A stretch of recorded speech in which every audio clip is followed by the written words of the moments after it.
नमस्कार बंधू भगिनींनो, सनातन सत्य यूट्यूब चॅनलमध्ये आपण सर्व श्रद्धाळू भक्तांचे ईश्वराच्या लाडक्यांचे मनपूर्वक स्वागत. बंधू भगिनींनो, आज पुन्हा एकदा खूप सेन्सिटिव्ह विषयावरती आपण बोलणार आहोत. सेन्सिटिव्ह यासाठी आहे की यामध्ये खूप अंधश्रद्धा भरलेल्या आहेत आणि याच्याविषयी देखील मला अनेक लोकांनी प्रश्न विचारले होते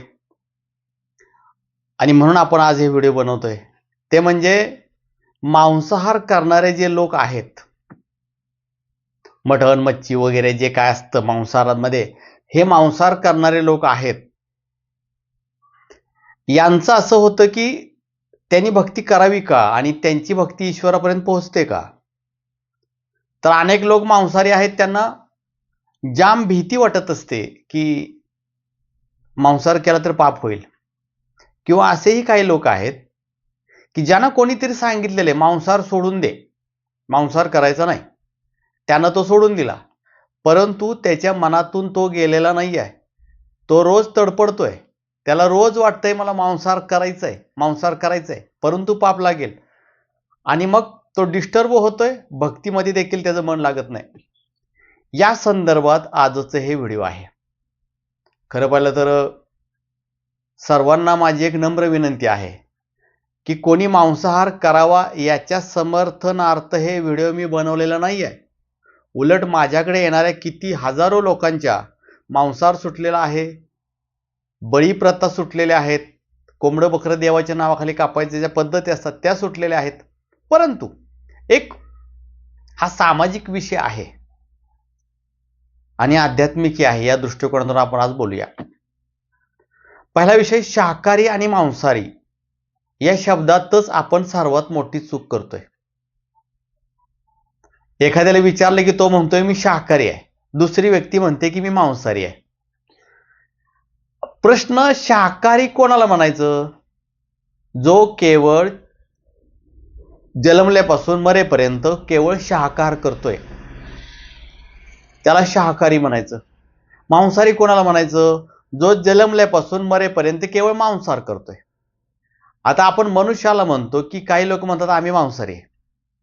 नाही, मनुष्य मांसाहारी नाही आहे. याचं कारण, मग तुम्ही जन्मल्यापासून मरेपर्यंत तुमचा आहार फक्त मांसाहारच आहे का? कंटिन्यू रात्रंदिवस तुम्ही फक्त मांसाहारच करताय का? तर नाही. मांसाहार करण्याची पद्धती काय आहेत? आठवड्यातून एकदा, दोनदा, महिन्यातून एकदा वगैरे वगैरे. त्यानंतर शाकाहारच. म्हणजे मनुष्य हा मांसाहारी नाहीये, मनुष्य हा शाकाहारी आहे. अनेक वेळा तुम्ही पाहिला असेल, तुम्हाला काय आजार झाला, शरीरामध्ये काही घटक वाढले वगैरे, तर डॉक्टर म्हणतात मांसाहार बंद करा. ते असे कधीच म्हणत नाहीत की शाकाहार बंद करा. म्हणजे मनुष्याचा आहार आहे तो शाकाहार आहे.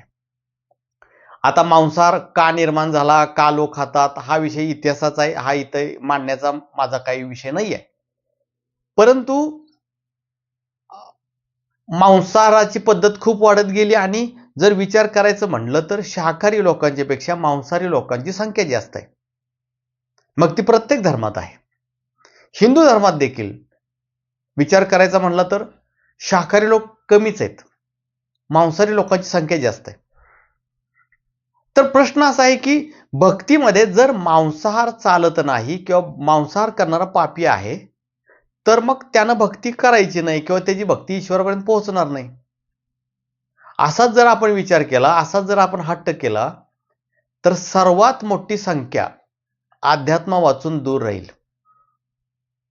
ते अध्यात्म करू शकणार नाही.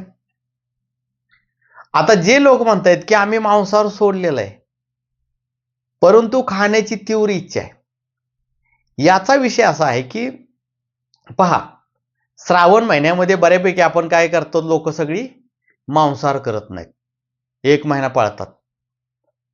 यामध्ये देखील घरातली कोणीतरी एक जबाबदारी व्यक्ती असते, आई असतो, वडील असतो, भाव असतो, तो म्हणतात की श्रावण महिना आहे, आता कोणी खायचं नाही. मग 1 महिनाभर आईच्या नावानं बोंब, वडिलांच्या नावानं बोंब, ज्यानं ती पाळणूक केली त्याच्या नावानं बोंब, 1 महिना तडपडत असतात. जसाही श्रावण संपतो, अमावस्या येते, त्या दिवशी मटणांच्या दुकानांच्या समोर अगदी यात्रेसारखी गर्दी जमलेली असते. म्हणजे महिनाभर हे तडपडत होते, वाटच पाहत होते श्रावण कधी संपतोय. म्हणजे मांसाहार सोडण्याच्या दोन पद्धती आहेत. एक पद्धत शरीरानं सोडली आणि दुसरी पद्धत आहे मांसाहार मनानं सोडला. म्हणजे काय की ज्या वेळेला मी शरीरानं मांसाहार सोडतो त्यावेळेला मी म्हणतो की मी खाणार नाही, तुम्ही कितीही प्रयत्न करा किंवा काय, मी आता ते भक्षण नाही करणार, नो प्रॉब्लेम. मांसाहार शरीरानं सोडणं सोपं आहे, खायचंच नाही, कंट्रोल करत वाटेल ते होते.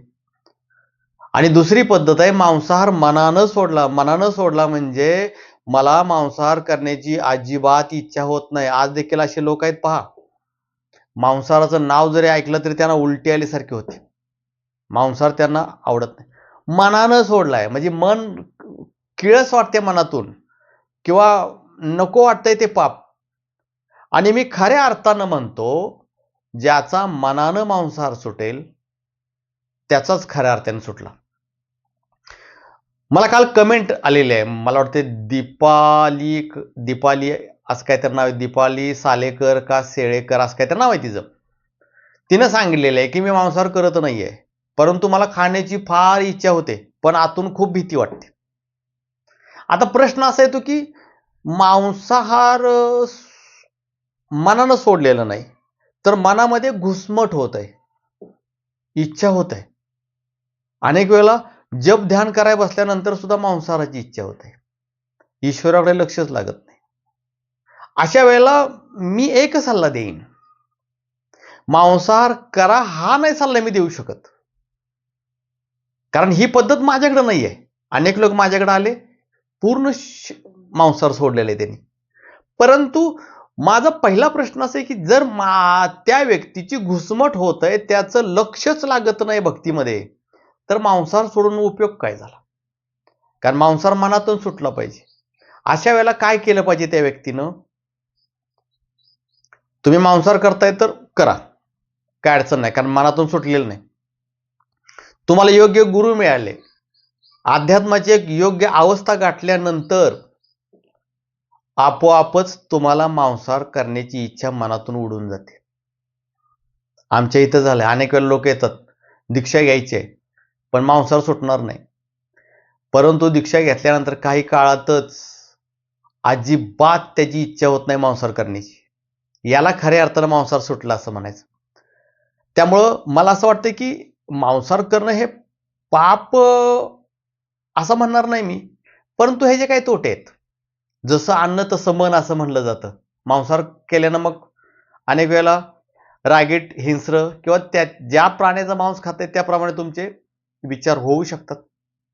दुसरा विषय, ज्या वेळेला प्राण्याची हत्या केली जाते त्यावेळेला त्याच्यामध्ये प्रचंड घबराट निर्माण झालेली असते आणि त्याच्यामध्ये असे काही केमिकल्स निर्माण होतात जी मांसावाटे तुमच्या शरीरामध्ये जातात, आजार निर्माण करतात.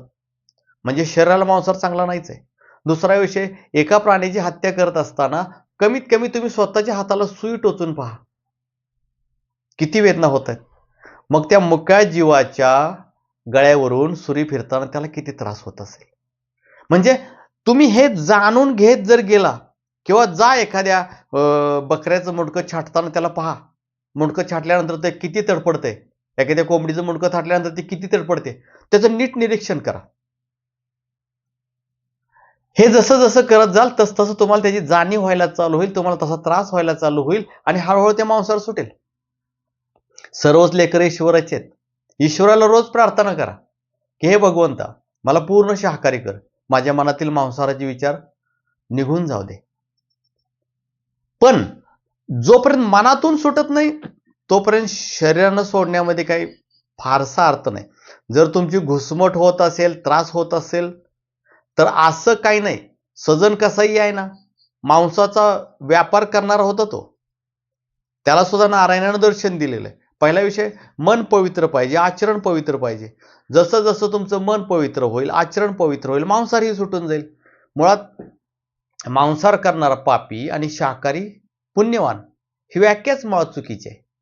पापी आणि पुण्यवान हे कर्मावून ठरतं. हा, तुम्ही मांसाहार करत नाहीये परंतु लोकांना छळताय, लोकांची स्वतःच्या घरातील नातेवाईकाची इस्टेट लुटताय, त्याला त्याच्या आई वडिलापासून दूर करताय, म्हाताऱ्या लोकांची घुसमट होऊन त्यांचा जीव घेताय, बऱ्याच गोष्टी करताय आणि म्हणताय की आम्ही देवाचं काम करतोय किंवा आम्ही भक्त आहोत, आम्ही शाकाहारी आहोत.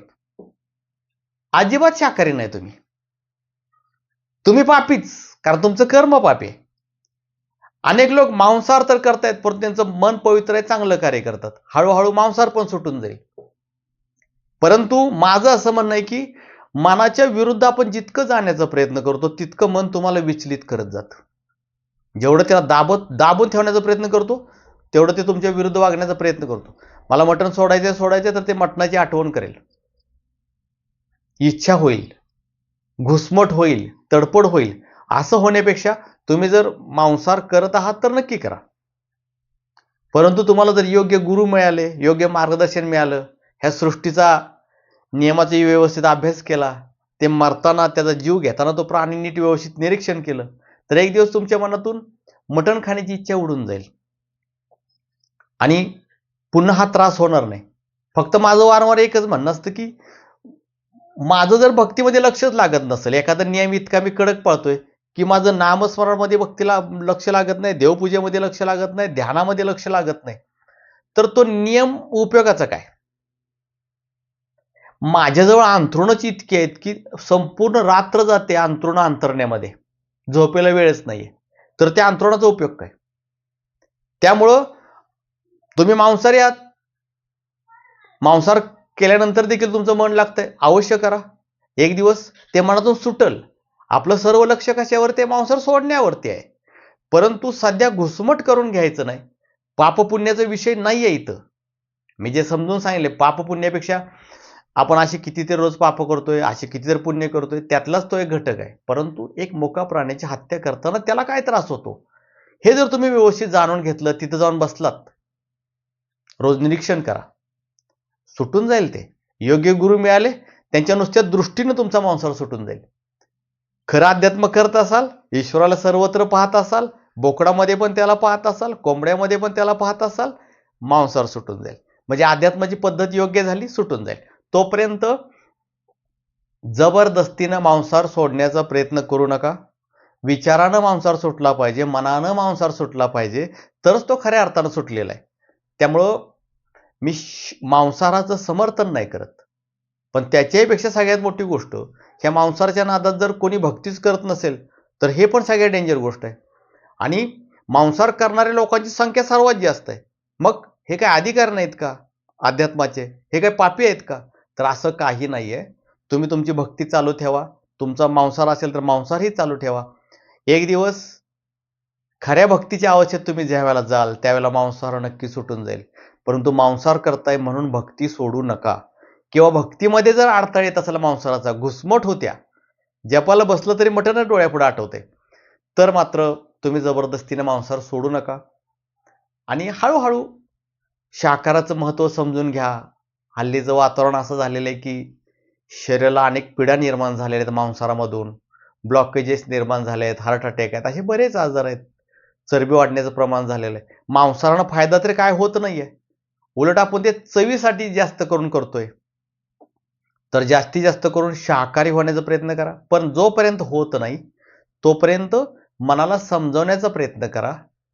खातच राहा, पण मनाला समजवण्याचा प्रयत्न करा की हे चुकीचं आहे. एक दिवस परमेश्वर तुमच्या मनातील मांसाहाराची इच्छा उडवून टाकेल. अजिबात घाबरू नका, अजिबात भिवू नका. भक्ती, जसं संत रोहिदास यांचं म्हणणं होतं, जर मन पवित्र असेल तर चमड्याच्या पाण्यामधून सुद्धा गंगा प्रकट होते. त्यामुळं मन पवित्र असणं, कर्म पवित्र असणं हे सर्वात जास्त महत्त्वाचं आहे. आणि याचा विचार करूनच तुम्ही भक्ती करा. ज्यादा गिल्टी फील करू नका किंवा त्रास वाटून घेऊ नका. जय आदिशक्ती.